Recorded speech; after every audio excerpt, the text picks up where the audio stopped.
Hello student, class 10 science का question paper solve कर रहे हैं। तो ये क्वेश्चन पेपर आपके एग्ज़ाम पॉइंट ऑफ व्यू से बहुत इंपॉर्टेंट है, तो आपको ये अच्छी तरह से करना है। तो इसका सेक्शन ही हमने कंप्लीट कर लिया था, वो आपको डिस्क्रिप्शन में लिंक में मिल जाएगा उसका सोल्यूशन, और प्लेलिस्ट की वीडियोस भी आपको डिस्क्रिप्शन में लिंक में मिल जाएगी।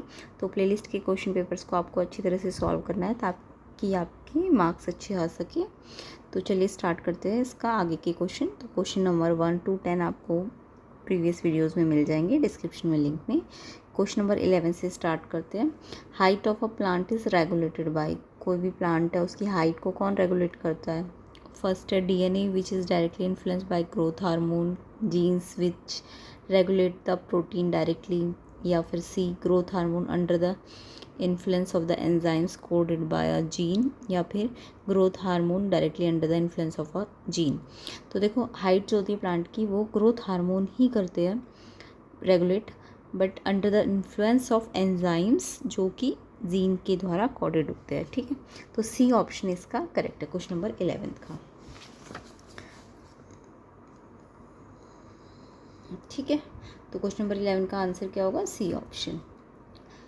उसके बाद नेक्स्ट क्वेश्चन है question number 12। A sportsman after a long break of his routine exercise suffered muscular cramps during a heavy exercise session.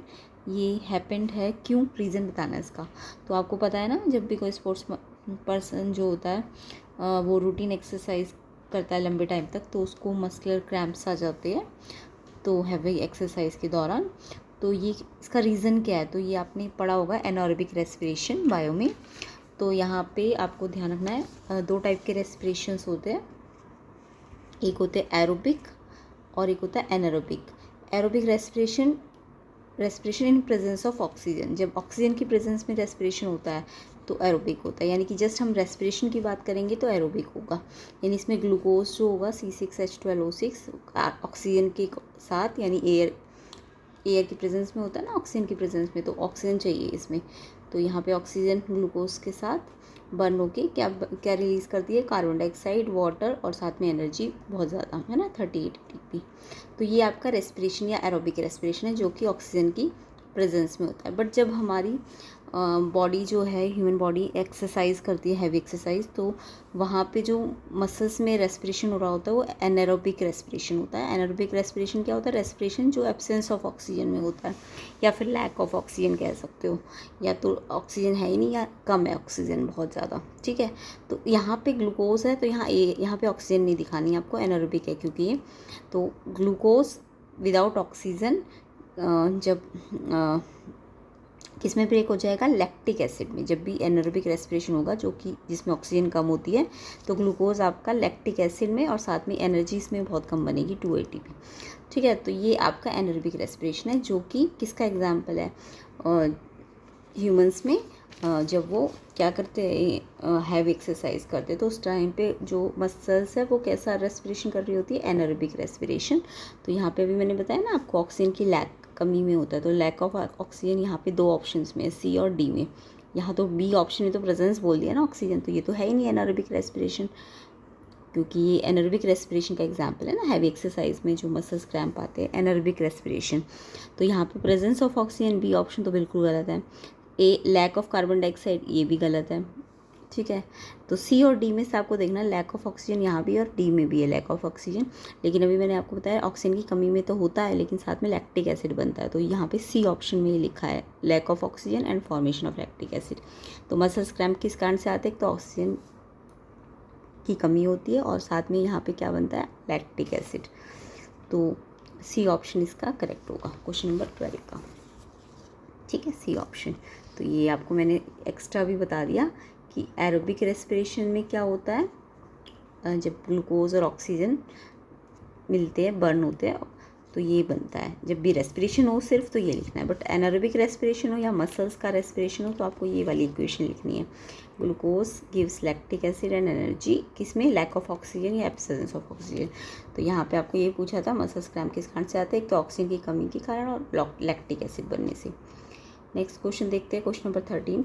An object is placed in front of convex mirror, its image is form. तो एक object है जो कि हमने क्या रखा है, convex mirror के फ्रंट में रखा है और इमेज बतानी है कैसी बनेगी। तो आपको पता होना चाहिए जो कॉन्वेक्स मिरर होता है ना, 2-3 चीज़ें आपको कॉन्वेक्स मिरर के बारे में पता होनी चाहिए। कॉन्वेक्स मिरर ना हमेशा हमेशा ऑलवेज,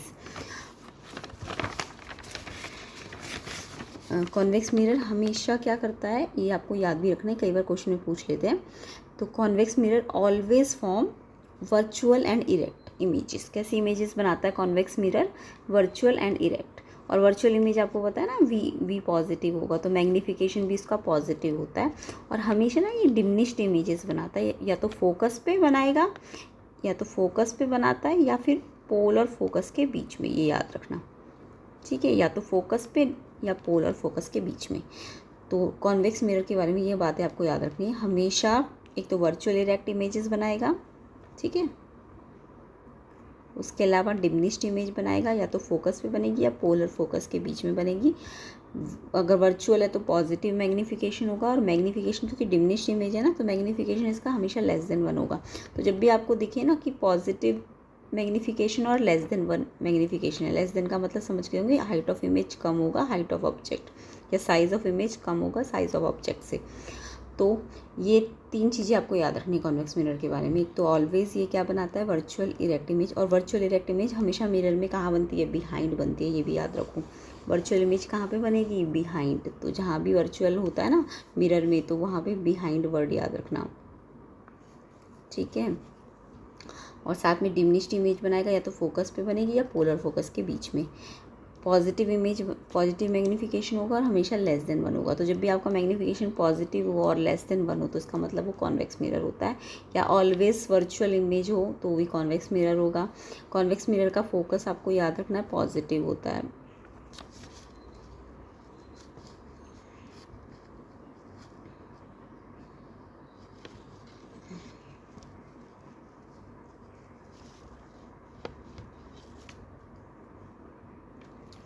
ठीक है, तो ये अगर आपको चीज़ें याद है तो इसमें से बहुत सारे क्वेश्चन बनते हैं। कॉन्वेक्स मिरर को हम रियर व्यू मिरर में यूज़ करते हैं, रियर व्यू मिरर में, क्योंकि ये डिमिनिश्ड इमेज बनाता है, वाइड व्यू देता है। तो अब आपको क्वेश्चन में पूछा है कि जो कॉन्वेक्स मिरर है उसकी इमेज कैसी बनेगी। तो अभी मैंने आपको बताया ना, फ्रंट में तो बनेगी नहीं, इन फ्रंट ऑफ मिरर बोल रहा है, जबकि मैंने अभी आपको बताया वर्चुअल इमेज बनती है हमेशा, तो वो बिहाइंड द मिरर बनती है, बिहाइंड द मिरर। तो यानी कि जितने भी आपके फ्रंट वाले हैं कि इमेज जो है इसकी फ्रंट ऑफ मिरर बनेगी। यहाँ भी ऑप्शन ए में भी फ्रंट ऑफ द मिरर लिखा है, ऑप्शन बी में भी in front of the mirror बोला है, ऑप्शन सी में भी इन फ्रंट ऑफ मिरर बोला है। यानी ये 3 ऑप्शन तो बिल्कुल गलत है, क्योंकि कॉन्वेक्स मिरर फ्रंट में तो इमेजेस बना ही नहीं सकता है, वो हमेशा कैसी वर्चुअल इमेजेस बनाएगा, और जो कि हमेशा बिहाइंड द मिरर बनती है, ठीक है। यानी कि तीनों ऑप्शन तो बिल्कुल गलत है, ठीक है।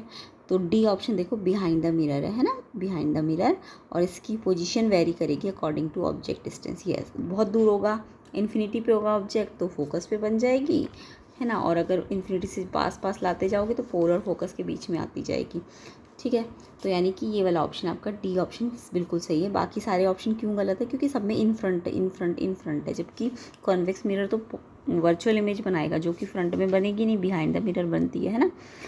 मिरर में हमेशा जो वर्चुअल इमेज है वो बिहाइंड द मिरर बनेगी, तो ये आपको याद रखना है। तो कॉन्वेक्स मिरर क्योंकि वर्चुअल इमेज बनाता है हमेशा, तो इन फ्रंट वाले तो ऑप्शन तीनों गलत है, ए बी सी। तो डी ऑप्शन बिल्कुल ठीक है, बिहाइंड द मिरर, और वेरी करेगा ऑब्जेक्ट का कि डिस्टेंस के अकॉर्डिंग जो पोजीशन इमेज की वो वेरी करेगी। डी ऑप्शन इसका आंसर है क्वेश्चन नंबर 13 का, ठीक है। तो ये जो जितनी बातें कॉन्वेक्स मिरर के बारे में ये आपको याद रखनी है। उसके बाद नेक्स्ट क्वेश्चन नंबर 13 देख लेते हैं। इन 14 sorry, when light enters the atmosphere it strikes, when light enters the atmosphere it strikes on extremely fine particles which deflect the rays of light in all possible directions, this is due to। तो ये आपने पढ़ा होगा chapter number, आपका जो आई वाला chapter होता है, वहाँ पे आपको कुछ फिनोमेना पढ़ने को मिलते हैं, जैसे रिफ्रैक्शन, स्कैटरिंग, डिस्पर्शन, है ना। तो अगर आपको ये बोला कि लाइट एंटर कर रही है एटमॉस्फेयर में और वो फाइन पार्टिकल से स्ट्राइक करती है, उसके बाद फाइन पार्टिकल क्या करते हैं, डिफ्लेक्ट करते हैं रे ऑफ लाइट को इन ऑल पॉसिबल डायरेक्शंस।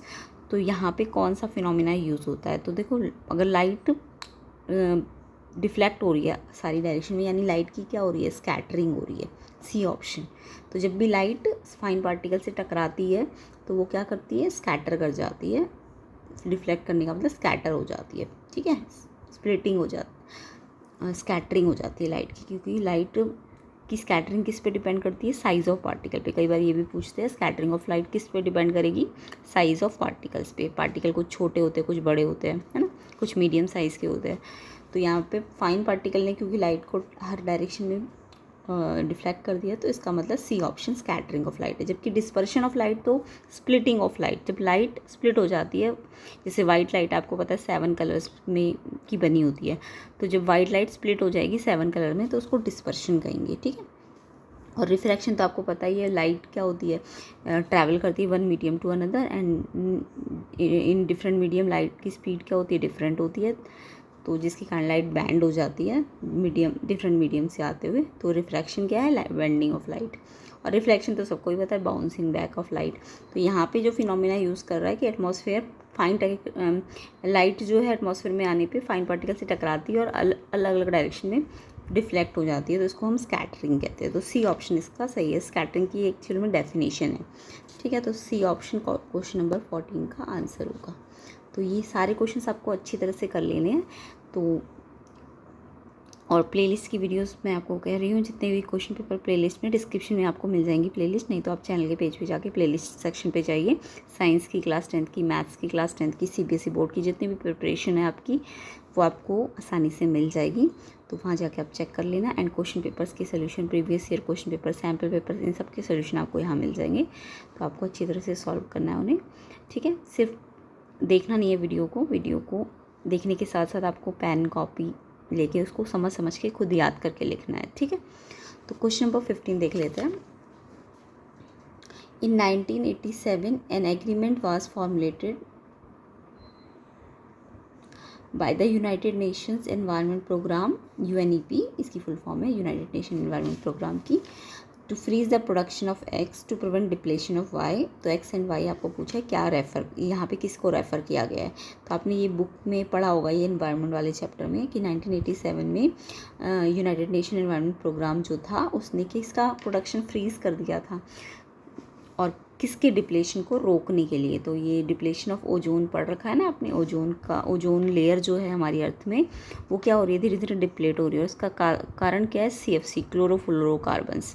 तो ओजोन लेयर का डिप्लेशन का कई बार रीज़न पूछते हैं, ओजोन लेयर क्यों ख़त्म होती जा रही है, तो वो उसका रीज़न क्या है, क्लोरोफ्लोरोकार्बन, CFC, है ना। उसके बाद आपको ओजोन लेयर के डिप्लेशन का एक तो रीज़न पूछते हैं, तो यही है कि प्रोडक्शन ऑफ CFC जो किस में पाया जाता है, इन रेफ्रिजरेटर्स, ACs, है ना, इन सब में क्या पाया जाता है, CFC। तो इसके एक तो कॉजेज़ पूछते हैं ओजोन लेयर के डिप्लेशन के, ओजोन लेयर क्यों ख़त्म होती जा रही है, तो यही है कि CFC प्रोडक्शन के कारण, जो कि किस में पाया जाता है, AC, रेफ्रिजरेटर में। और इसका इफ़ेक्ट पूछ लेते हैं, ओजोन लेयर के डिप्लेशन से क्या कॉन्सिक्वेंस होगा, क्या इफ़ेक्ट पड़ेगा। तो एक तो स्किन कैंसर हो सकता है ना, तो स्किन कैंसर इसका मेन इफेक्ट है, तो आपको याद रखना है, ठीक है। अब आपको यहाँ पे पूछा किसका प्रोडक्शन फ्रीज कर दिया गया था, तो अभी मैंने बताया ना, ओजोन लेयर डिप्लेट हो रही है, डिप्लेशन ऑफ वाई में तो ओजोन लेयर आ जाएगा, वाई। एक्स किसका प्रोडक्शन बंद किया गया, किसके कारण ओजोन लेयर डिप्लेशन हो रहा था, CFC के कारण। तो एक्स क्या है, CFC। तो किसका प्रोडक्शन बंद किया गया, CFC का। और किसकी डिप्लेशन को रोकने के लिए, ओजोन लेयर की। तो यहाँ पे देखो, पहले एक्स है तो CFC आना चाहिए और वाई बाद में है, तो यहाँ पे ओजोन लेयर आना चाहिए। तो देखो, पहले CFC और फिर ओजोन लेयर। तो यहाँ पे A ऑप्शन में तो पहले ओजोन है फिर CFC है, तो ये तो गलत है। पहले एक्स पूछा है फिर वाई पूछा है, तो एक्स तो किसकी प्रोडक्शन को बंद किया गया, ओजोन थोड़ी ना आएगा यहाँ पे, तो ये तो गलत है A ऑप्शन। B ऑप्शन में CFC तो ठीक है एक्स, बट वाई गलत है, UV रेज नहीं। C ऑप्शन आपका सही है, एक्स CFC है, प्रोडक्शन किसका रोका गया, CFC, क्लोरोफ्लोरोकार्बन्स का। और किसके डिप्लेशन को रोकने के लिए, वाई क्या है, ओजोन। तो CFC पहले आएगा, ओजोन बाद में आएगा, क्योंकि एक्स पहले और वाई बाद में, है ना। तो C ऑप्शन आपका इसका सही है। तो एक्स यहाँ पे किसको रिप्रेजेंट किया गया है, एक्स मतलब प्रोडक्शन बोला था ना, तो किसका प्रोडक्शन, CFC का। और वाई मतलब किसकी डिप्लेशन को रोकने के लिए, ओजोन लेयर की। तो एक्स CFC और वाई ओजोन है, तो जो C ऑप्शन आपका इसका करेक्ट है। नेक्स्ट क्वेश्चन नंबर 16 देख लेते हैं। Which of the following features relates to biodegradable substance. Biodegradable substance तो सबको पता होंगे क्या होते हैं, ऐसे सब्सटेंस जो क्या करते हैं, कॉम्प्लेक्स सब्सटेंसेस को ब्रोक कर देते हैं इनटू सिंपलर। तो biodegradable substances are substances which broke complex substances into simple substances, ठीक है। तो कॉम्प्लेक्स सब्सटेंस को सिंपल में चेंज कर देते हैं, उन्हें बायोडिग्रेडेबल कहते हैं। जैसे लीव्स हो गई है ना, पेपर हो गया, ये सब क्या है, बायोडिग्रेडेबल सब्सटेंस। जबकि पॉलीथीन जो होती है वो नॉन बायोडिग्रेडेबल सब्सटेंस होता है, प्लास्टिक नॉन बायोडिग्रेडेबल होता है। तो जो बायोडिग्रेडेबल होते हैं क्योंकि वो ब्रोकन डाउन हो जाते हैं सिंपलर वन में, तो वो हार्मफुल नहीं होते। वैसे हार्मफुल हो सकते हैं, हल्का फुल्का हार्म हो सकता है उनका, कि उनमें से फॉल स्मेल आती है ना, जिससे बाद में अगर मतलब फॉल स्मेल आएगी तो इन्वायरमेंट में पॉल्यूशन हो सकता है थोड़ा बहुत, बट वो ज़्यादा हार्मफुल नहीं होते बायोडिग्रेडेबल। तो एक तो डिफरेंस आपको याद कर लेना है बायोडिग्रेडेबल और नॉन बायोडिग्रेडेबल में। तो बायोडिग्रेडेबल तो मैंने बता दिया, which broken down into substances which broken down into complex substances, या फिर लिखना biodegradable substances are substances which broken down complex substances into simpler.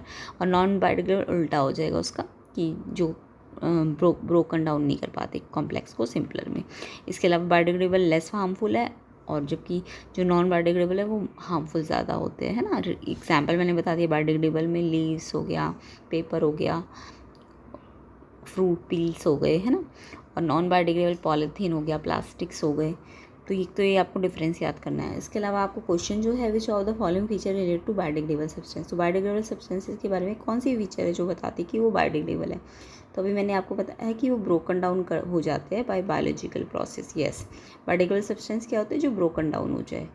जैसे लीव्स है या पेपर है, वो आपका ना इजीली क्या हो जाता है, ब्रोकन डाउन हो जाता है। बट प्लास्टिक जो होती है वो डिकम्पोज नहीं हो पाती ना। तो जो डिकम्पोज हो सकते हैं वो बायोडिग्रेडेबल है, और जो डिकम्पोज नहीं हो सकते वो नॉन बायोडिग्रेडेबल है। तो क्योंकि बायोलॉजिकल प्रोसेस के थ्रू ये डिकम्पोज हो रहे हैं, ब्रोक डाउन हो रहे हैं, यस ये बायोडिग्रेडेबल है। तो ए ऑप्शन आपका करेक्ट है। तो क्वेश्चन नंबर 16 का ए ऑप्शन आएगा, ठीक है, broken down by biological process. अब क्वेश्चन नंबर 17 to 20 आपके एजर्शन रीज़न बेस्ड क्वेश्चन होते हैं। तो ये तो आपको सबको पता है, पहले आपको एजर्शन और रीज़न की स्टेटमेंट्स को पढ़ना होता है अच्छे तरीके से। तो एजर्शन पढ़िए तो देखो ट्रू है कि फॉल्स है, ऐसे रीज़न पढ़ो ट्रू है कि फॉल्स है। अगर दोनों ट्रू होंगे तो आंसर ए या बी में से किसी एक में मिल जाएगा, और अगर दोनों में से एक फॉल्स होता है तो सी और डी में आंसर मिलता है, ठीक है। तो आपको पहले 17 क्वेश्चन को पढ़ लेना है। एजर्शन वाली स्टेटमेंट क्या है, rusting of iron is endothermic in nature. तो आयरन की रस्टिंग क्या एंडोथर्मिक होती है। तो रस्टिंग ऑफ आयरन की आप रिएक्शन याद कर लेना। रस्टिंग ऑफ आयरन में क्या होता है, आयरन Fe किसके कॉन्टैक्ट में आती है, H2O प्लस O2, है ना, दोनों के कॉन्टैक्ट में आती है, एयर और वाटर। तो आयरन मतलब Fe plus H2O plus O2 gives Fe2O3 या Fe3O4, ठीक है, और साथ में XH2O। तो ये रस्ट होता है, Fe3O4 XH2O, ये क्या है, रस्ट है। तो रस्टिंग ऑफ आयरन जो होता है ना, एंडोथर्मिक नहीं होता, वो एक्सोथर्मिक होता है, ठीक है। हाँ ये बात अलग है कि वो एक्सोथर्मिक है, बट वो दिखाई नहीं देता कि वो एक्सोथर्मिक है। रीज़न इसका ये है कि वो रिएक्शन ना बहुत धीरे धीरे होता है। तो yes, rusting of iron endothermic तो नहीं है, ये एजर्शन तो आपका फॉल्स बोल रहा है, क्योंकि ये अभी मैंने आपको बताया ना, रस्टिंग ऑफ आयरन एक्सो होता है। एक्सो मतलब उसमें हीट रिलीज़ होती है। तो एजर्शन तो बिल्कुल फॉल्स है, क्योंकि वो एंडो नहीं है, वो एक्सोथर्मिक है। बट रीज़न एक्चुअल में ये सही कह रहा है कि वो रिएक्शन बहुत स्लो है, इसलिए हीट का जो रिलीज़ है ना वो दिखाई नहीं देता, वो बेयरली एविडेंट होता है, ठीक है। तो रीज़न बिल्कुल ठीक है कि रिएक्शन स्लो है, जिसके कारण हीट का रिलीज़ हो रहा है, बट वो एविडेंट नहीं हो रहा, ठीक है। तो रीज़न वाली जो स्टेटमेंट है वो तो बिल्कुल ठीक है, बिल्कुल ठीक है। बल्कि अगर यहाँ पे एक्सो बोल देते ना क्वेश्चन में, एजर्शन में, कि रस्टिंग एक्सोथर्मिक है, तो रीज़न उसका बल्कि एक्सप्लेनेशन भी ठीक होता कि वो एक्सो है, हीट रिलीज़ हो रही है, बट बहुत धीरे धीरे हो रही है, ठीक है। तो यहाँ पे तो एक्सो बोला ही नहीं, एंडो बोला, तो एजर्शन तो बिल्कुल बोला था। रीज़न बट सही है कि वो रिलीज़ हीट कर रहा है, बट बहुत धीरे धीरे हो रहा है। तो बट एजर्शन गलत है और रीज़न ठीक है। तो मैंने आपको बोला ना, कोई भी एक गलत होगा तो सी या डी में से आंसर होगा। तो देखो एजर्शन फॉल्स और रीज़न ट्रू, डी ऑप्शन आपका इसका करेक्ट होगा। नेक्स्ट क्वेश्चन देख लेते हैं, क्वेश्चन नंबर 18। एजर्शन की स्टेटमेंट है, probability of survival of an organism produce through sexual reproduction is more than that of organism produce through a sexual mode. Yes ये ठीक है कि जब सर्वाइवल होता है, अगर सेक्सुअल रिप्रोडक्शन से कोई ऑर्गेनिज्म है तो उसका सर्वाइवल जो है ना वो ज़्यादा प्रोबेबिलिटी है कि वो ज़्यादा सर्वाइव करेगा। जबकि एसेक्सुअल मोड से जो ऑर्गेनिज्म पैदा होते हैं या प्रोड्यूस होते हैं उनकी जो सर्वाइवल की पॉसिबिलिटी होती है, प्रोबेबिलिटी होती है, वो कम होती है।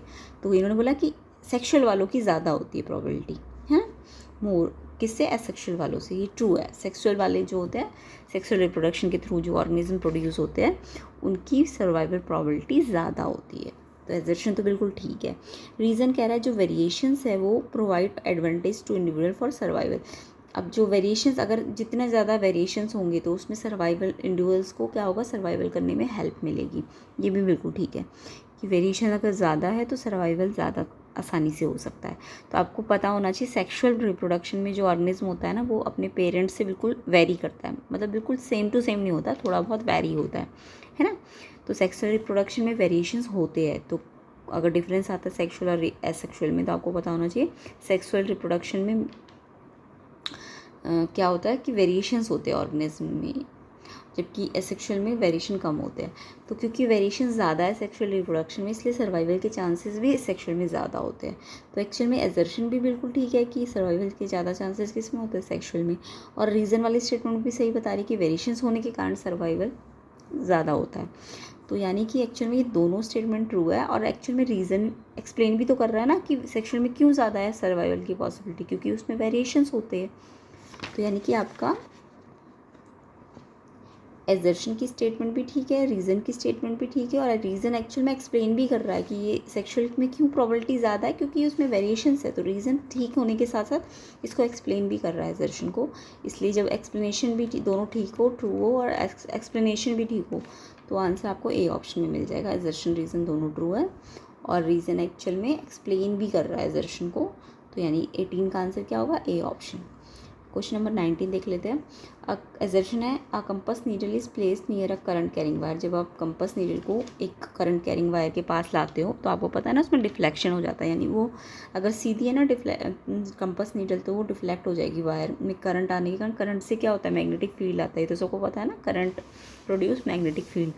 तो जब आप करंट कैरिंग वायर के पास लाओगे तो उसमें मैग्नेटिक फील्ड आ जाएगा करंट कैरिंग वायर में, तो जिसके कारण जो मैग्नेटिक नीडल होती है ना, वो जो मैग्नेटिक नीडल होती है कंपास में, वो डिफ्लेक्ट हो जाती है, यानी अपनी पोजीशन से चेंज हो जाती है। या तो ये राइट डिफ्लेक्ट होगी या लेफ्ट डिफ्लेक्ट होगी। तो बिल्कुल ठीक है, ये बात तो ठीक है कि जब कंपास नीडल प्लेस करते हो आप करंट कैरिंग वायर में तो डिफ्लेक्शन होता है। बट इन्होंने कहा है कि कंपास नीडल का डिफ्लेक्शन कम हो जाएगा अगर आप करंट ज़्यादा बढ़ा दोगे। ये तो गलत लिखा है। अगर करंट ज़्यादा होगा तो मैग्नेटिक फील्ड भी ज़्यादा होगा, और मैग्नेटिक फील्ड ज़्यादा होगा तो वो ज़्यादा डिफ्लेक्ट करेगी। तो इन्होंने तो गलत लिख दिया ना, इन्होंने बोला करंट इंक्रीज़ किया और तो डिफ्लेक्शन कम हो गया। तो एजर्शन तो बिल्कुल गलत लिखा हुआ इन्होंने। रीज़न पढ़ लेते हैं। The strength of magnetic field at a point near the conductor increases on increasing the current. ये आपने पढ़ा होगा कि मैग्नेटिक फील्ड की स्ट्रेंथ को कैसे बढ़ाया जा सकता है। जब आप क्या करोगे, कंडक्टर को कंडक्टर के में करंट को क्या कर दोगे, इंक्रीज़ कर दोगे। ये पढ़ रखा है ना। या तो नंबर ऑफ टर्न्स बढ़ाएंगे तो मैग्नेटिक फील्ड की स्ट्रेंथ बढ़ जाती है, या पोल्स के पास रखेंगे तो स्ट्रेंथ बढ़ जाती है ना। तो ये आपने पढ़ा होगा मैग्नेटिक फील्ड स्ट्रेंथ को कैसे बढ़ाया जा सकता है। एक तो रेडियस को रेडियस मतलब डिस्टेंस को पास लाके, या फिर नंबर ऑफ टर्न्स बढ़ा दो, या फिर करंट बढ़ा दो, है ना। तो इन्होंने ठीक लिखा है कि स्ट्रेंथ आप कैसे बढ़ा सकते हो, जब आप करंट बढ़ा दोगे तो मैग्नेटिक फील्ड की स्ट्रेंथ क्या हो जाती है, बढ़ जाती है। तो रीज़न तो बिल्कुल ठीक है बट असर्शन गलत है। तो क्वेश्चन नंबर 19 में आपका एजर्शन गलत है बट रीज़न ठीक है। तो एजर्शन गलत और रीज़न ठीक है, तो यानी ऑप्शन नंबर डी आपका ठीक है। एजर्शन फॉल्स है, रीज़न ट्रू है। तो क्वेश्चन नंबर 19 का आंसर क्या होगा, डी ऑप्शन। क्वेश्चन 20 और देखते हैं। एजर्शन की स्टेटमेंट है biodegradable substance result in formation of compost and natural replenishment. तो अभी मैंने आपको बायोडिग्रेडेबल के बारे में बताया था कि वो डिकम्पोज कर देते हैं, वो आसानी से क्या हो जाते हैं, बायोडिग्रेडेबल सब्सटेंस डिकम्पोज हो जाते हैं। तो इसका मतलब वो कंपोस्ट और नेचुरल रिप्लेनिशमेंट का काम कर रहे हैं ना, वो डिकम्पोज हो रहे हैं। तो वो क्या कर रहे हैं, सॉइल को क्या कर रहे हैं, रिप्लेनिश कर रहे हैं, है ना। तो कंपोस्ट भी बनाते हैं वो एक तरह से। तो डिकम्पोज हो रहे हैं तो कंपोस्ट भी बन रही है और नेचुरल रिप्लेनिशमेंट हो रहा है, यानी सॉइल अपने आप दोबारा से उपजाऊ हो जा रही है ना। तो एजर्शन तो बिल्कुल ठीक है। रीज़न क्या है, it is due to break down of complex inorganic substance into simple organic substance. इसमें रीज़न है कि क्योंकि ये क्यों रिप्लेनिशमेंट हो रहा है, क्योंकि ये ब्रेक डाउन कर रहे हैं कॉम्प्लेक्स सब्सटेंसेस को सिंपल ऑर्गेनिक सब्सटेंस में।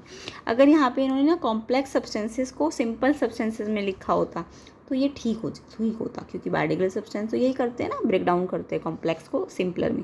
लेकिन यहाँ पे ना इन्होंने एक वर्ड डाल दिया इनऑर्गेनिक। इनऑर्गेनिक सब्सटेंस को थोड़ी ना ये ब्रेक करते हैं, ये तो ऑर्गेनिक को ब्रेक करते हैं। तो यहाँ पे इसलिए ये फॉल्स हो गया है, ठीक है, रीज़न फॉल्स हो गया है। तो क्वेश्चन नंबर 20 में आपका एजर्शन तो बिल्कुल ठीक था कि रिप्लेनिश करते हैं, सॉइल को कंपोस्ट बना देते हैं क्योंकि डिकम्पोज हो जाते हैं, बट रीज़न फॉल्स है क्योंकि यहाँ पे इन्होंने कॉम्प्लेक्स इनऑर्गेनिक वर्ड लिखा है और यहाँ पे इनऑर्गेनिक नहीं होना चाहिए था, तो रीज़न आपका फॉल्स है। तो जब एक एजर्शन ठीक और रीज़न फॉल्स हो तो आंसर किस में मिलेगा, देखो एजर्शन फॉल्स है, सॉरी एजर्शन ट्रू और रीज़न फॉल्स है, तो डी सी ऑप्शन आपका बिल्कुल ठीक है इसमें। तो क्वेश्चन नंबर 20 का आंसर क्या हो जाएगा, सी ऑप्शन, ठीक।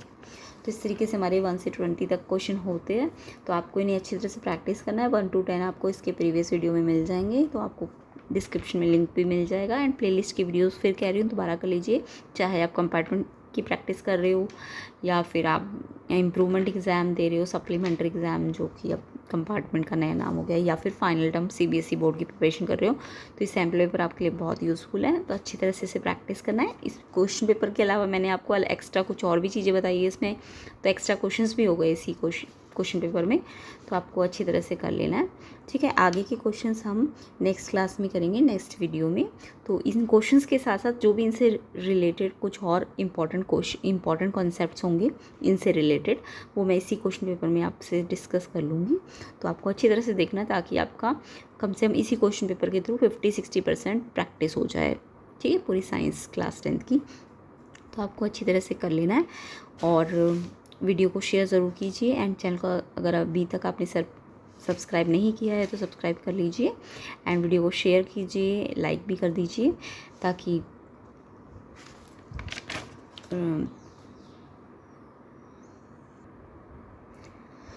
वीडियो बनाने के लिए मोटिवेशन मिले, ठीक है। तो चैनल को सब्सक्राइब ज़रूर कीजिए, वीडियो को शेयर कीजिए, एंड प्लेलिस्ट की वीडियोस फिर कह रही हूँ दोबारा से एक बार आप प्रैक्टिस कर लेना जितने क्वेश्चन पेपर से।